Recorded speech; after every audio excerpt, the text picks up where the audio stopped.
Bonjour à toutes et à tous. Je ne sais pas si on m'entend bien. Donc, je vais vous parler un petit peu de réduction des risques auprès des travailleurs et des travailleuses du sexe du département de l'Hérault. Ok. Super. Merci. Parfait. Super. Donc, c'est un programme qui accompagne les travailleurs et les travailleuses du sexe. On rencontre essentiellement des travailleuses et des travailleurs du sexe majeurs.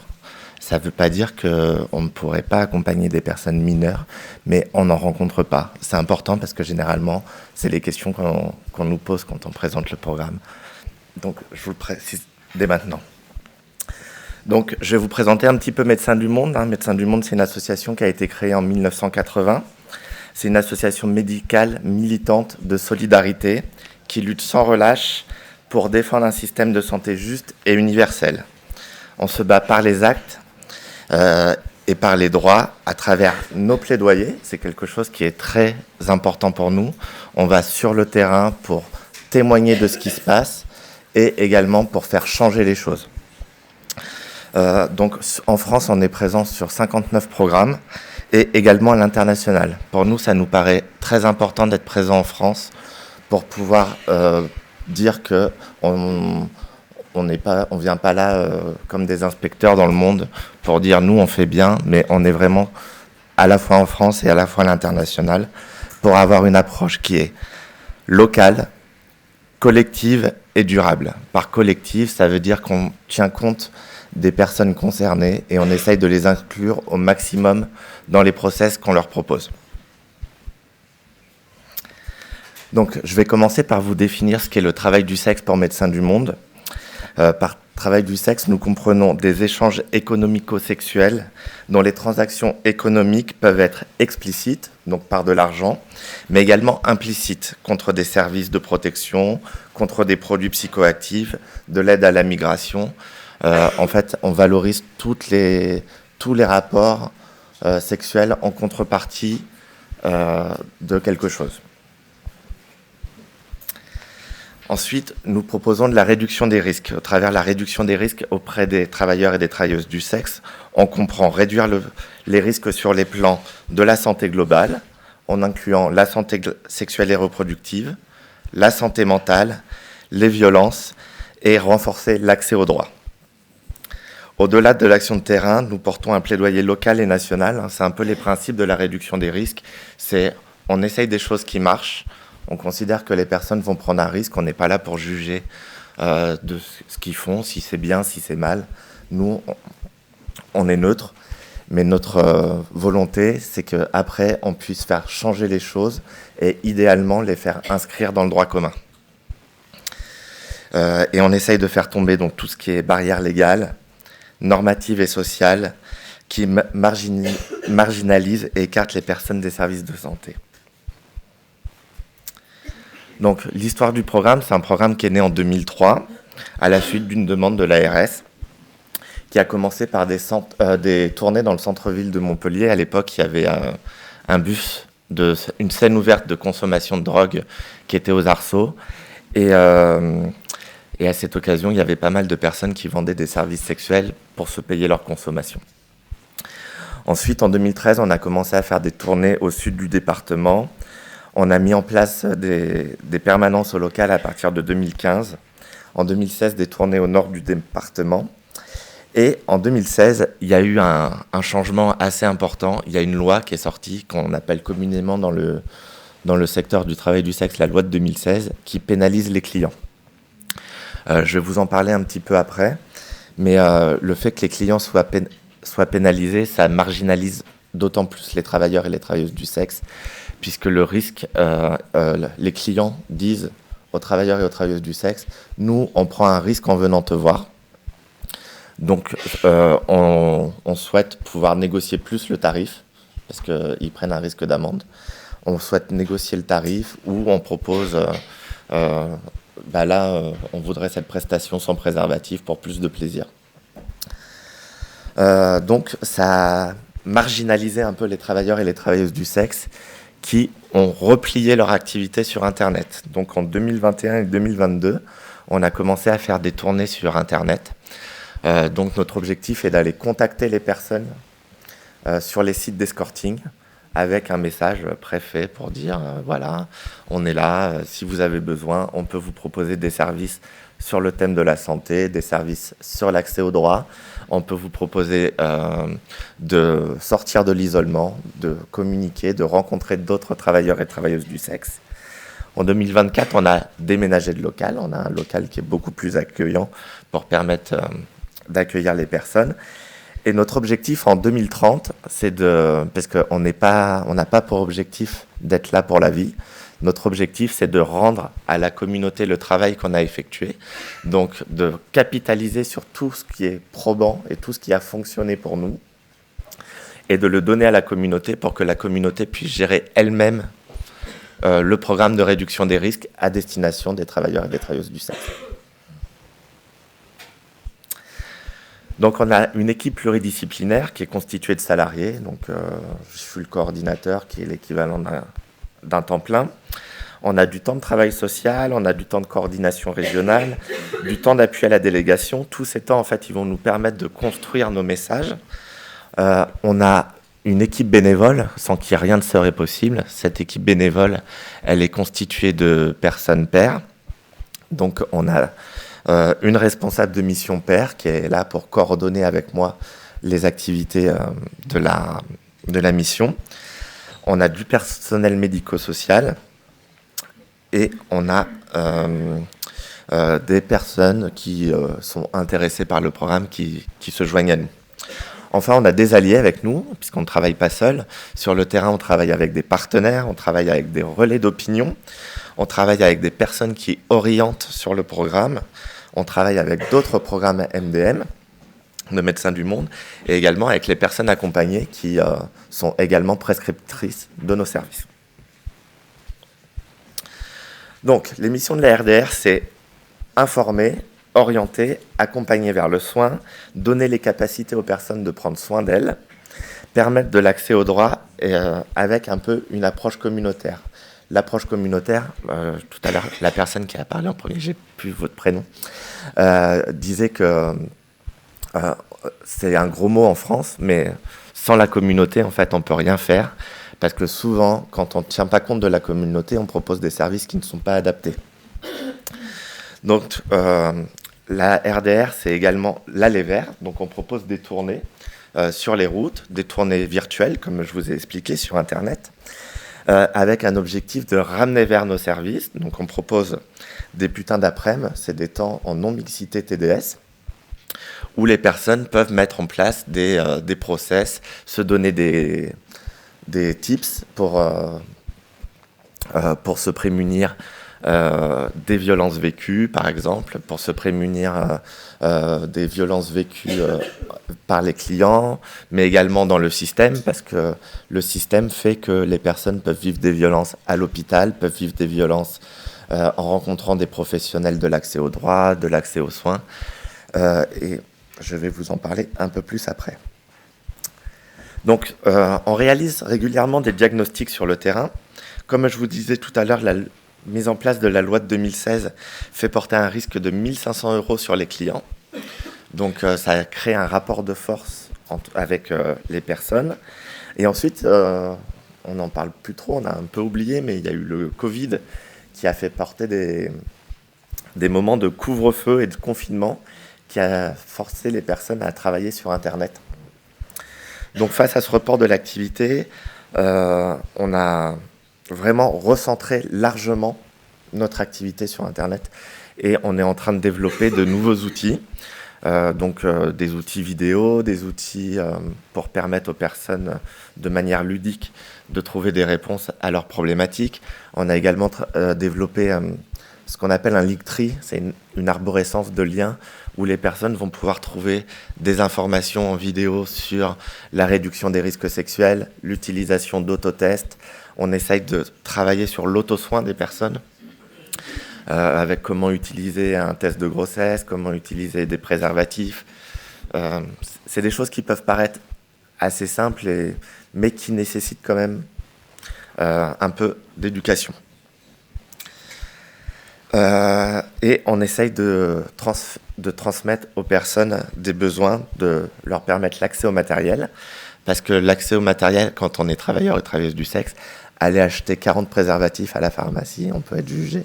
Donc on essaye de permettre l'envoi de matériel à distance dans des colis anonymisés.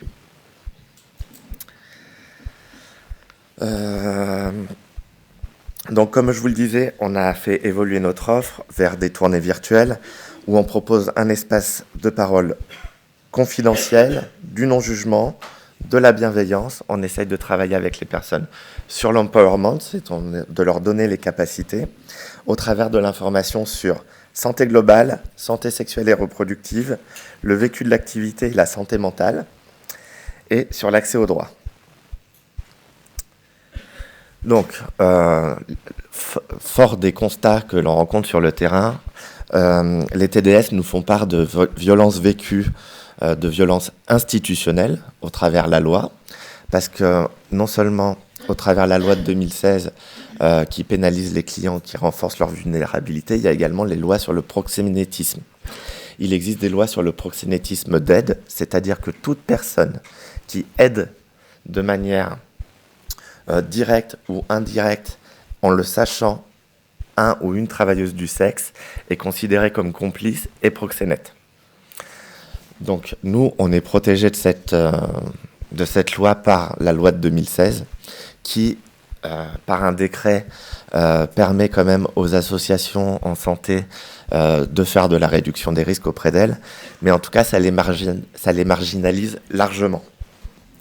Ça renforce également la stigmatisation qu'elles vivent et ça les rend invisibles. Donc pour répondre à ça, notre moyen de répondre à tout ça, c'est de faire du plaidoyer. Donc des actions de plaidoyer. On fait ce qu'on appelle du plaidoyer qui monte et qui descend, c'est-à-dire qu'on s'inspire de ce qui se passe sur le terrain pour faire remonter au siège à Paris en disant voilà, nous, on remarque ça sur le terrain et on essaye de travailler avec les politiques, de travailler avec la haute autorité de santé, avec les ARS, sur tout ce qui freine de manière institutionnelle l'accès aux droits et aux soins des travailleurs et des travailleuses du sexe. Ensuite, sur le terrain, les travailleurs et travailleuses du sexe nous font remonter des violences professionnelles, donc des violences qui sont vécues dues aux clients, qui viennent les importuner, qui essayent de négocier les prix, qui peuvent être parfois violents, par les badauds aussi, par les personnes, les voitures qui passent, les personnes qui klaxonnent, les personnes qui les insultent, qui leur jettent des bouteilles en verre, parfois, et également les violences intracommunautaires entre collègues pour les gardes de territoire. Ensuite, il y a l'isolement, hein, qui va être de l'isolement puisque les personnes doivent se cacher pour exercer, pour protéger les clients. Donc la réponse qu'on essaye de leur proposer, c'est de la visibilité. Je vous montrerai un petit peu comment dans la dernière diapo. C'est des réponses communautaires aussi, sur comment les TDS se retrouvent, comment elles montent des collectifs pour pouvoir parler des violences vécues et se donner des clés pour s'en prémunir.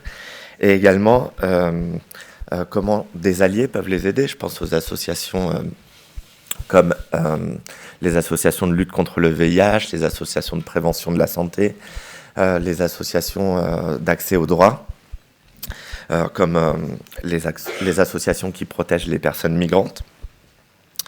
Et enfin, les violences qu'on appellera administratives, notamment les relations avec les soignants, parce qu'il n'est pas toujours facile, quand on discute avec un soignant qui ne pose pas un cadre sécure, de parler de ce qu'on fait. Moi, j'ai moi-même fait un accompagnement d'une personne TDS pour une IVG il n'y a pas longtemps, et une des premières réponses qui lui a été proposée, c'était d'arrêter son activité, alors que la personne, elle n'était pas du tout dans une optique d'arrêter son activité, elle était là pour parler de ce qu'elle vivait et du fait qu'elle voulait mettre fin à sa grossesse. Ensuite, il y a les relations avec la police qui peuvent être fluctuantes, qui à des endroits peuvent être très bonnes et à des endroits peuvent être très mauvaises. Et donc là, à nouveau, les réponses qu'on va pouvoir apporter, ça va être du plaidoyer, Donc par plaidoyer, ça va être des actions de rencontrer des soignants. Une de nos missions à nous, ça va être d'aller avec des travailleurs et des travailleuses du sexe, intervenir dans des classes de futurs médecins, de personnes qui suivent des DU, pour les sensibiliser un petit peu à avoir une approche inclusive, à ne pas juger les personnes. Et enfin, donc je vous disais, des réponses de plaidoyer, des réponses communautaires, c'est de faire toujours intervenir des personnes concernées avec nous pour porter les messages, parce que c'est les principales concernées. Et voilà. Ensuite, je vais vous présenter un outil de lutte contre les violences qui a été mis en place par MDM France. Donc c'est un outil qui est national, qui peut être utilisé par toutes les travailleurs et travailleuses du sexe, du moment qu'elles ont été parrainées. Donc Jasmine, c'est un programme de lutte contre les violences faites aux travailleuses du sexe dans le cadre de leur activité. Donc je vous ai mis un petit peu le paragraphe qui est présenté sur le site du projet Jasmine. Donc c'est les travailleurs et travailleuses du sexe sont des victimes privilégiées par les agresseurs, car elles sont stigmatisées, marginalisées par les lois répressives, la réprobation sociale qui entoure la prostitution. Lutter contre ces violences, c'est lutter contre le stigmate. Faire savoir ses droits est un acte militant permettant de protéger d'autres personnes. Et donc Jasmine, c'est un programme qui est là pour les soutenir et qui est géré par 2 personnes concernées en France, enfin par 2 personnes concernées, également des bénévoles concernés. Donc il sert à lancer des alertes. Il permet aussi de voir des alertes, je vais vous montrer un petit peu après, à défendre ses droits. Et il y a également tout un système de création de romans photos dans 10 langues quand on est victime d'agression pour pouvoir faire valoir ses droits une fois qu'on a subi une agression, que ce soit avec des médecins ou auprès de la police. Ça permet en fait de créer le récit au travers d'un roman photo et qui va pouvoir écrire toute une histoire pour présenter son récit en détail, soit aux médecins, soit à la police. Donc, il y a plusieurs phases sur cet outil. Donc, on peut déclarer une violence. La violence, en fait, on va pouvoir décrire tout ce qui nous est arrivé avec la personne et la référencer avec le numéro d'immatriculation du client, son adresse mail et ou son numéro de téléphone. Pour respecter les règles RGPD, personne n'a accès à ce numéro de téléphone, à cette plaque d'immatriculation ou à son adresse mail. Par contre, en saisissant l'adresse mail, le numéro de téléphone ou la plaque d'immatriculation d'un client, on peut savoir s'il a été ce qu'on appelle jasminé et le niveau d'alerte qui a été fait. Il y a 7 niveaux d'alerte qui va de fantasmeur à personne qui pose des lapins jusqu'à violence extrême. Et donc, la personne va pouvoir réduire, le ou la travailleuse du sexe va pouvoir réduire les risques en allant voir si le client a été jasminé pour pouvoir se prémunir. Ensuite, donc là, vous avez la partie où il est possible de voir les alertes. Donc, on voit une partie du numéro de téléphone du client. Et on voit où l'alerte a été émise. Donc là, c'était le 3 novembre, il y a eu des alertes sur la rue Foch, à Montpellier. Et donc le client, on sait qu'il y a eu un signalement risqué. Donc c'est un des signalements qui est le plus fort, je crois que c'est le 5e signalement. Donc ça permet aux personnes en fait, de décider si oui ou non elles vont vouloir prendre rendez-vous avec cette personne. Donc là, vous avez l'outil tech, que faire en cas d'agression. C'est l'outil dont je vous parlais qui permet de créer, avec ce roman photo, de pouvoir créer des informations. Et les outils sont disponibles en 11 langues. Donc il y a du russe, du chinois, de l'espagnol, du roumain. Il y a du français. Donc en tout cas, c'est vraiment un outil qui va permettre d'aider le maximum de personnes. Donc là, j'arrive à la fin de ma présentation. Donc notre prochaine étape pour nous, pour lutter contre les violences et le stigma, c'est une journée de visibilité des TDS qui a lieu le 17 décembre, au Social Bar à Montpellier. Notre objectif, c'est de mettre en avant les personnes. Ce sera une journée qui va être présentée que par des TDS qui vont proposer des spectacles artistiques, qui vont proposer des podcasts, qui vont proposer de se montrer un petit peu et de sortir de l'isolement pendant toute une journée. Voilà.